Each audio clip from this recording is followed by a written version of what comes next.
Hello everyone, and welcome to Jumperman Tech, where we specialize in HVAC. We do everything DIY, and today we have a service call for a York package rooftop unit, and we have a huge job ahead of us.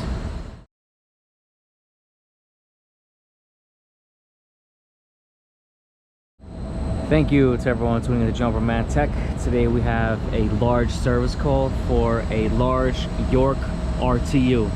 So the plan here today is to actually replace the evaporator coil, and this is a dual circuit coil. But one thing I noticed as I came here, they actually have some other issues. Why is there water coming out of there? Why is there water coming off the side over there? You see it splashing. What happened? That drain's got to be clogged. This is the drain here. It is trapped and vented. So I can hear a bunch of water over here. That's going to be a different issue. Perfect way to start our morning. We got two compressors in here. One is running, if you can hear it. It actually sounds terrible. Here's our control panel. Got some kind of heat delay going. Red light that's blinking. It says low ambient, free cooling, light on. But the compressor is running, so I don't know what free cooling they're talking about. Is this damper open? It's pretty open, but I think that thing is just stuck open. But we got water everywhere. This thing sounds terrible. Here's the evaporator section. I just loosened this up. Let me see what's going on here. The fan is holding me in. Let me open this up. Open it when the fan is running because it makes it difficult. I just want to see what's going on. I think it's frozen, man. Oh man. Belt could use some love, but we got a frozen evaporator coil. That can't be good. I got my field piece probes over here, suction and liquid. I got my suction temperature probe on the suction line, and I got my liquid probe on the liquid line by the dryer. Can't trust those pressures on the analog gauges. I was just using it because I thought I needed to recover the refrigerant. This is refrigerant 410A. We have a 75 pound back pressure, 245 pound head pressure, 46 degrees superheat, and 2.8 degrees subcooling. This is telling me that it's low on the refrigerant when you have a high superheat like that, but we can't fully diagnose this unit until it's back in normal operating conditions. So we were going to change the evaporator coil, but it was a change of plans. They just want to get this unit up and running, at least this one circuit, and try our best. So what we're going to do is actually clean this coil. This thing is like a rug, this micro channel coil. So we're going to clean both condenser coils, and I'm suspecting that we could possibly have dirty filters because clearly nobody's maintaining anything here. So let's see. Of course, pressures might change now with these when we remove these filters. Look at this thing. Oh my god. Packed. That thing is done, my friend. 20 by 24 by 2. Alright, when we remove that filter, those filters, let's see if the pressures change. I'm sure they will. And also if we clean that coil, that should also change the filters. So that coil is gonna be for another day. Poor unit, man. This thing is destroyed. Let's get these filters out. Oh my god. Just an unfortunate thing right there. And that filter, it's not even in right. Oh god. Sticking my hand in there. Hopefully this thing doesn't disintegrate on its way. All right. Oh my gosh. I mean, the dirt is caked on there. All right. you'll see how bad that coil looks. It's really terrible. So clog filters, it's like the fan isn't running almost. And if the fan doesn't run, if you have clogged filters, that could also give you a low back pressure. What's up with this one? We gotta get that. Oh man, this whole thing's coming apart. Put the tabs back in. All right.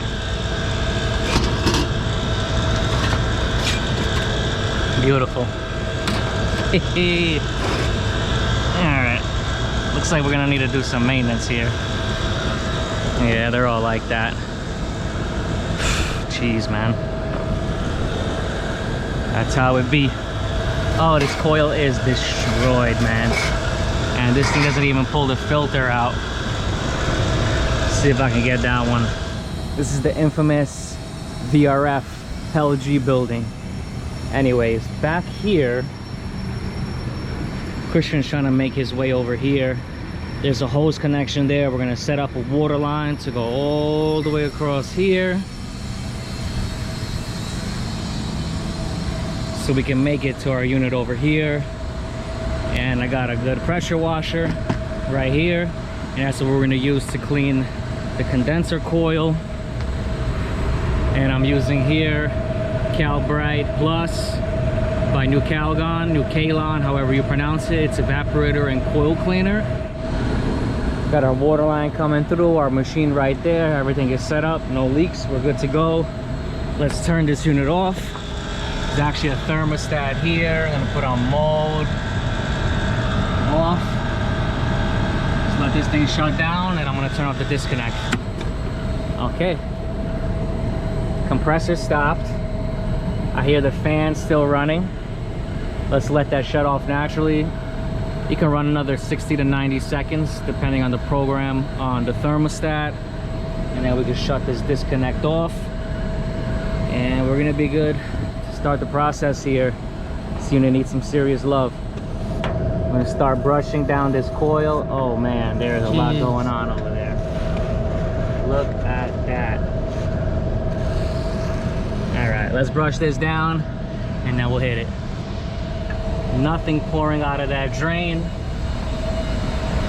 got everything just pouring out of here. That can't be good. Definitely gotta clear that drain. Here's the filter. You see bugs inside of it and everything. Poor bugs, man. That's what it looks like. That's what it should look like. Look, you can see my finger right through it. This thing is just looking like Aladdin's rug right there. All right, brushed everything down. You could just slide that over there, get that out of the way.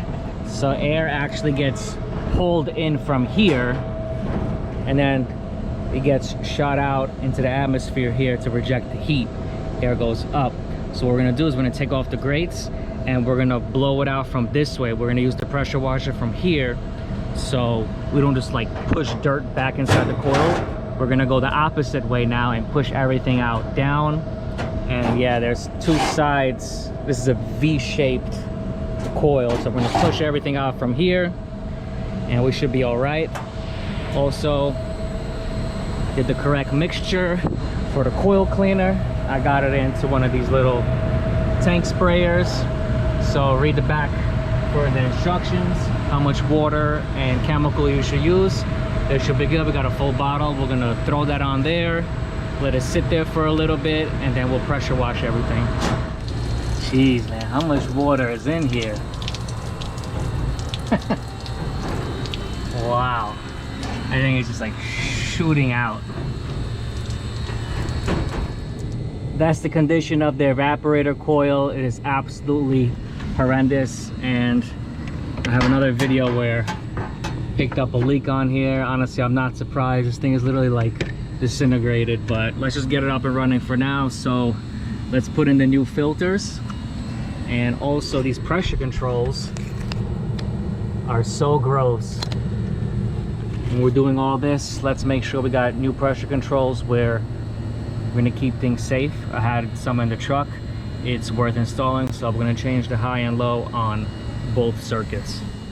All right, got the covers off.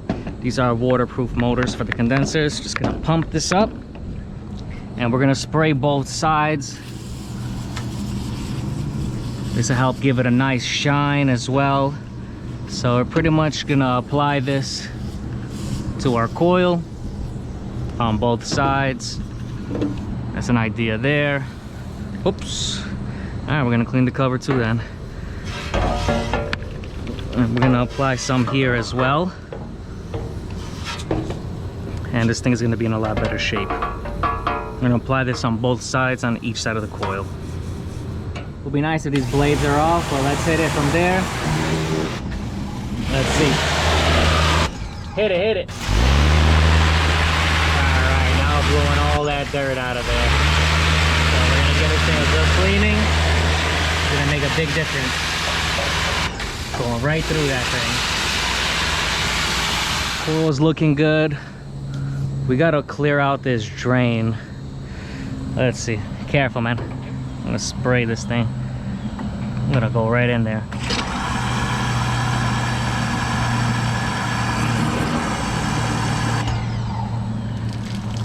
Oh, a lot of dirt just came out of it. Look at that. Oh, wow. Oh man, a lot of stuff was coming out through this trap too. A lot of dirt came out of there. Oh my lord. Wow. There's a ton of dirt there. Let's hit this again.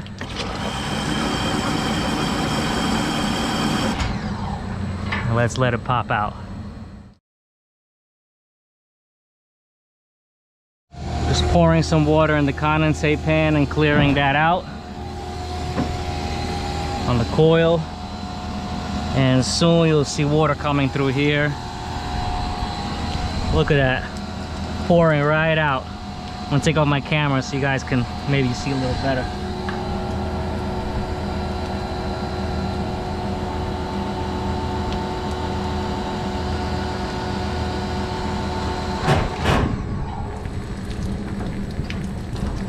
Oh yeah, more dirt coming out of there as well.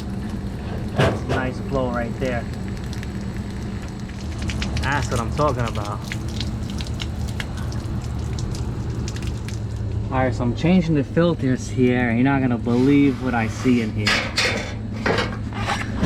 Hold on, let me get in there. Look at that. That's good luck, man. If that ain't good luck, I don't know what is, man. Fresh air intake. Oh man, look, a bee. I'm under the drainage closet. There's a ton of bugs in here. So Christian's putting on that top cover. And when it comes to filters, you see that arrow? The arrow always faces the coil itself. Alright, so back there we have the high pressure control there and the high pressure control here. And I can spin this one off. The issue with these, they're brazed, but what I could do is put a swivel T on here and then a pressure control. It's still on the same line, but we'll see. I think I have swivel T's in the truck. Anyways, there's so much nastiness here. Let's clean this up a bit, get some of that dirt out, and then we're gonna pull it out. As far as this, you can take a pair of needle nose, just pull it out like this. So those are our two electrical connections, and we can use two little adjustables to pull that out. All right, let's go against each other. Right there, broke it free. Gotta spin that off quick because then you might lose a little refrigerant. But actually, there's no refrigerant in that circuit actually. Yeah, okay, cool. I'm gonna use Nylog Blue gasket and thread sealant. It's compatible for all refrigerants, so I'm gonna throw that on the threads so we get a nice seal. This will ensure no leaks. Alright, get that on there. And I'm gonna kind of spin this around the threads. Make sure it's good. And then we can spin on the new one. Just gonna get on there and spin it on. Okay.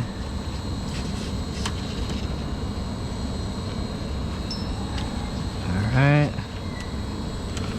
Decently tight by hand. Hold back here. Make sure you get a good grip. And then tighten it down.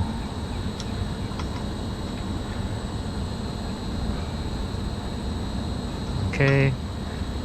Maybe one final push. That's good. Alright. I'm gonna cut these leads off a little bit. Strip them back. The other ones had solderless connectors, but this one, it's already like pre-connected at the pressure control. So we're just going to strip that back. Okay. I'm gonna have to cut this little thing off. Alright. Cut that off. Strip it back. Let's not take my hand off. And we're pretty much gonna splice these together. This is a series control, so either wire will do. So just gonna splice these, put this together, cap them off with some wire nuts, and we will be all right.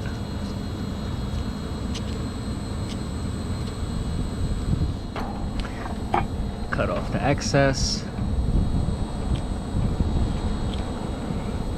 So the wire nut fits on there well. Alright, it's on there. Put some wire nuts, taped it up, and some tie wraps, and we're good to go there. We're gonna do the same for this one, and probably when I change the coil, I'm gonna deal with this over here. The only difference with this circuit is that I'm gonna spray some leak check on the threads here, make sure that we're not leaking, and this is what we're gonna use right here. Let's go ahead and just make sure we have no leaks. Let's spray this up. Okay. Take a look around. These are usually good. Everything is looking nice and neat. For 410A, it's either going to be 550 or typically 600 psi cutout. This is a 600 psi cutout. As far as the low pressure, when I change the coil, I'll change those out. And I got this little mini blower. I put some tape on this. That tip be falling out. Anyway, there's some stuff definitely want to get rid of here.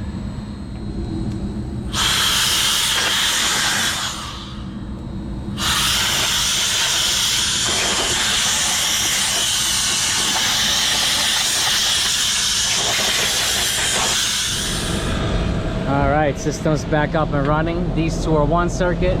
This is the other circuit. Our head pressure came down dramatically. About 45 pounds of pressure came down.